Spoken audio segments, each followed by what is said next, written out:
É especialista em medicina do sono pela Sociedade Brasileira de Medicina do Sono, capacitado profissionalmente em medicina do sono pelo Instituto do Sono de São Paulo. Ele é especialista em psiquiatria pela Secretaria Estadual de Saúde Pública do Rio Grande do Norte, Serviço de Residência Médica. Atua nas áreas de psiquiatria, dependência química e medicina do sono. Seja muito bem-vindo, doutor. Muito bem-vindo. É um prazer. Bom, para a gente começar a nossa entrevista, a gente queria saber quais são as causas do sonambulismo e, na verdade, o que é o sonambulismo?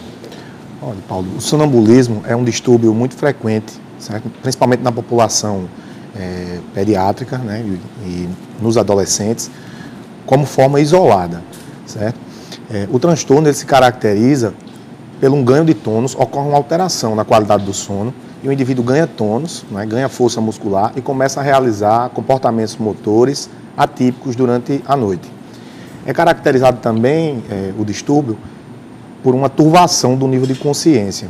O indivíduo pode falar, pode até responder a algum questionamento, mas não há uma dissociação adequada entre o sono e o estado vigil, o estado acordado. Então, muitas vezes o indivíduo ele até desperta realmente e ele nem se recorda do que aconteceu.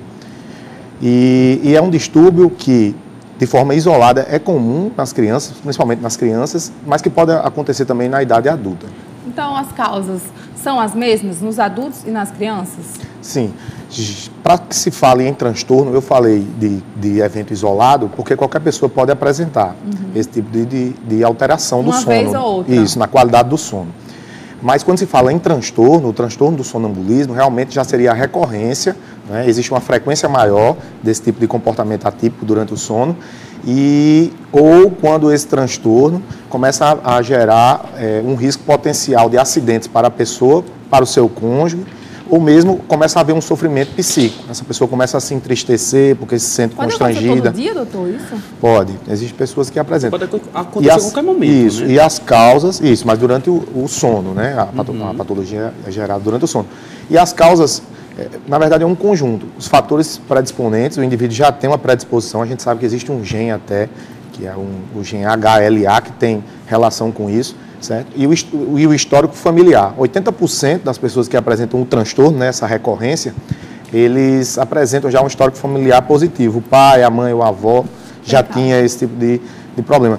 E aí o que a gente observa é que existe esse fator predisponente e o que precipita o evento. E em geral é o estresse. Então a privação de sono, certo?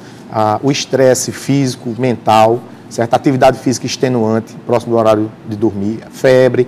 Então, assim, qualquer fator que aumente o estresse para essa criança. Para o adulto, a gente pode pensar até no trabalho em turno. O indivíduo que faz um trabalho durante a noite, que a gente sabe que a sociedade começou a se organizar de tal forma que os serviços essenciais, segurança, saúde, que eram quem realizavam esse trabalho em turno, hoje se generalizou. Né? A gente tem um serviço de 24 horas. Então, o indivíduo que já tem essa predisposição, provavelmente pode começar a apresentar isso, porque ele fica privado durante seu sono à noite. Pode aparecer mais em mulher ou mais em homem? Existe essa diferença ou é igual para todo mundo? A gente sabe que durante a infância é mais comum nas meninas. E na fase adulta, né, é mais comum nos homens. Por que essa... A literatura não explica bem, mas parece haver uma certa influência, uma predisposição, né, hormonal, mas não há uma explicação na literatura ainda fidedigna para que a gente possa elucidar isso. A gente está falando aqui sobre sonambulismo, então se você sofre disso, né? Pode falar sofrer, né, doutor? Porque é perigoso de toda forma. Ou conhece alguém, né, aí na família ou algum amigo, manda sua pergunta pra gente ao vivo aqui no 3234-3422, nosso telefone. A produção passa a sua pergunta e a gente vai responder ao vivo. Ou então nas nossas redes sociais, né? @TV Feliz no Instagram e TV Feliz Oficial no Facebook. Doutor, a criança ou adolescente geralmente fica com o olho aberto quando estão sonâmbulos. Como é que os pais podem identificar esse transtorno? Se a gente pensar no grupo, né, desses transtornos, que chama parassonia, então esse grupo ele pode ser classificado durante o estágio que é acometido. Então, assim, tanto o sonambulismo quanto o terror noturno, eles são parassonias, né, onde há essa alteração, né, de comportamento durante a noite, do sono não REM. Então, o que é isso? Durante a noite, nós temos estágios que se alternam durante a noite do sono. Então, se divide em não REM e REM, que seria a fase dos sonhos.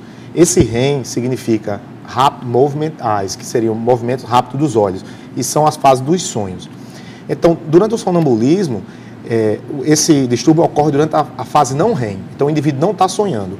E esse não REM, ele ocorre de uma fase inicial, que a gente chama N1, aprofunda um pouco mais o sono no N2, e chega a uma fase mais profunda, que seria o N3. Geralmente, esses distúrbios, terror noturno, sonambulismo, despertar confusional, que também é um distúrbio que está envolvido nesse grupo, o indivíduo, ele está naquele sono profundo. Então, é quando te chamam, Luísa, você acorda meio confusa, entendeu? Percebe que estava num sono profundo. Então, o indivíduo, ele apresenta um despertar incompleto nesse momento, e aí ele abre o olho. Só que a turvação, essa turvação ainda do nível de consciência. É por isso que ele também não se recorda de quando é acordado, se estava sonhando, não se recorda do evento, porque não é ainda a fase dos sonhos. Entende? Muito interessante. E eu gostaria até de perguntar se essas ações que o sonâmbulo acaba cometendo são repetições da sua rotina, né? Ele realmente está repetindo o que aconteceu com ele na rotina, ou ele está fazendo alguma coisa que ele nem sabe o que é realmente? Isso. Não, na verdade, é como se fossem comportamentos, em geral, né? Automáticos mesmo. Então, o indivíduo sai do seu quarto, vai até a cozinha, se alimenta, entendeu? Pode pegar o seu carro e dirigir, entendeu? Pode fazer um trajeto de ir até o trabalho. E aí é quando realmente o transtorno já passa a ser encarado de outra forma, porque quando há risco, né, a vida. Olha, doutor, o pessoal já está mandando as perguntas aqui. O Fábio do Barro Vermelho está perguntando: passo 15 dias sem dormir e sinto muita dor de cabeça. O que eu devo fazer para melhorar o sono e dormir à noite? 15 dias sem dormir 15 direto? Dias sem dormir direto, será? Jura? Isso é possível, doutor? Pode ser possível, sim. Um beijo, ele mandou um beijo pra gente. Obrigada pelo carinho. Vai mandando sua pergunta também. A gente classifica até esse transtorno de insônia, não é? O grupo mais comum realmente é o transtorno da insônia. E aí seria uma insônia aguda. Até 3 meses a gente fala ainda num quadro agudo. E cronicamente, quando isso já vem arrastado há mais tempo. Agora, geralmente as pessoas dormem um pouco, né? Ele realmente não vai ficar sem dormir a noite toda. Dá um cochilo, né? Isso, mas não consegue reparar.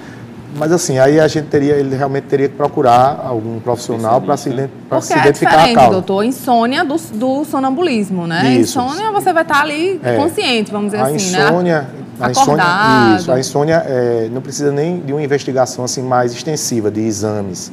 Né? A gente sabe que existe um exame que é chamado de polissonografia, que monitora o sono do indivíduo durante a noite. Mas essa queixa já é subjetiva, o indivíduo já fala que não dorme. Então isso é insônia. Agora a gente tem que ver qual a causa disso. Será que é ansiedade, tem um quadro depressivo, é algum transtorno adaptativo, está passando por uma situação difícil, né? A gente sabe que o mercado não está bom, ou um problema mesmo no âmbito afetivo, então teria que...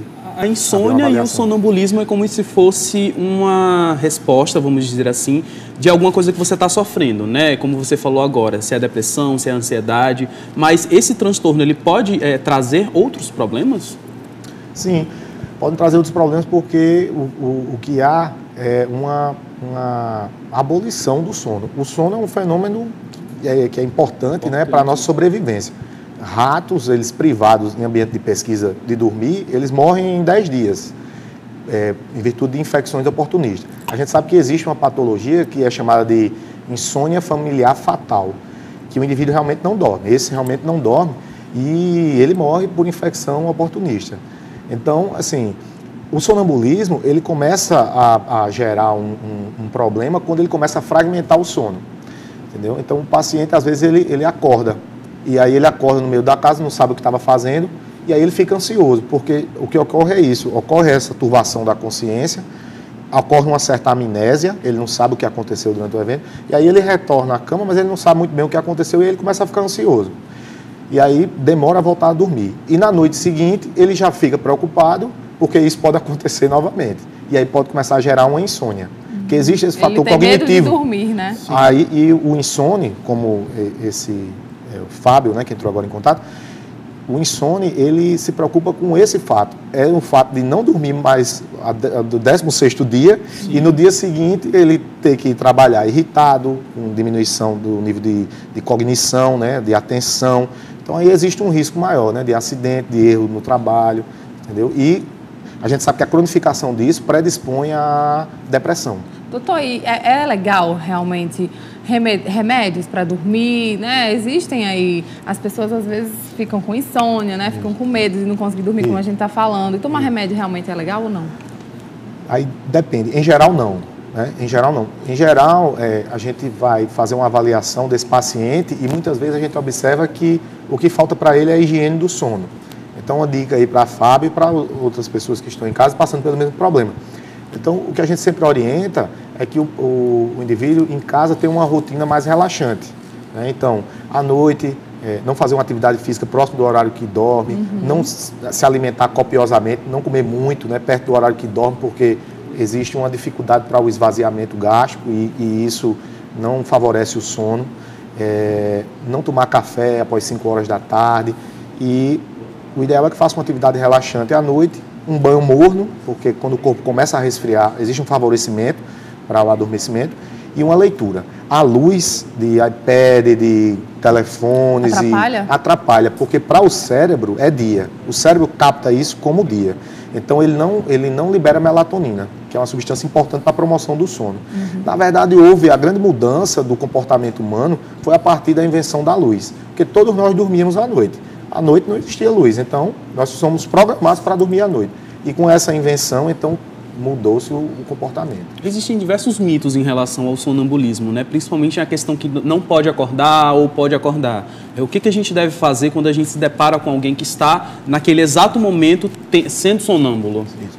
Olha, para o parceiro que dorme com um sonâmbulo, ele deve sempre sair da cama, certo? Sempre sair da cama, porque o sonâmbulo ele pode ter um comportamento mais brando, mas pode ter um comportamento mais agitado e violento. A violência não é comum, mas pode. Então é melhor que o parceiro de cama saia da cama e que deve-se haver sempre um cuidado, né, com objetos, né, pontiagudos, cortantes no quarto. O cuidado sempre com a proteção do ambiente, para que aquele indivíduo não se machuque. Certo? Então, assim, o indivíduo levantou da cama e começou a andar, o parceiro deve tentar apenas conduzi-lo, ou o responsável, se no caso for um pai, a mãe que está com a criança, conduzir a criança até a cama novamente. Não deve acordar a criança, por quê? Porque ela está dormindo. O sono ainda é presente. Ela não apresentou um despertar. Por mais que ela esteja com os olhos abertos, né, mas quando se observa que ela não responde aos comandos, né, que fala coisas sem sentido, que está fazendo movimentos, né, estereotipia, movimentos sem uma finalidade, então provavelmente fala a favor disso. Então é conduzir até a cama e tentar fazê-la dormir. Porque se desperta, a criança pode despertar e aí gera essa ansiedade, porque ela não sabe o que aconteceu. Fragmenta o sono, no dia seguinte está cansada, fadigada, então irritada. O mais indicado é não acordar realmente a pessoa. Isso. Existe algum tempo específico que ela fica nessa fase de sonambulismo? Existe um tempo exato ou se deixar ela pode ficar por muito tempo? Pode, a literatura fala entre 1 e 10 minutos, mas isso pode se prolongar até 1 hora. Sabe? Mas em geral é breve, né? É um comportamento mais breve. Estamos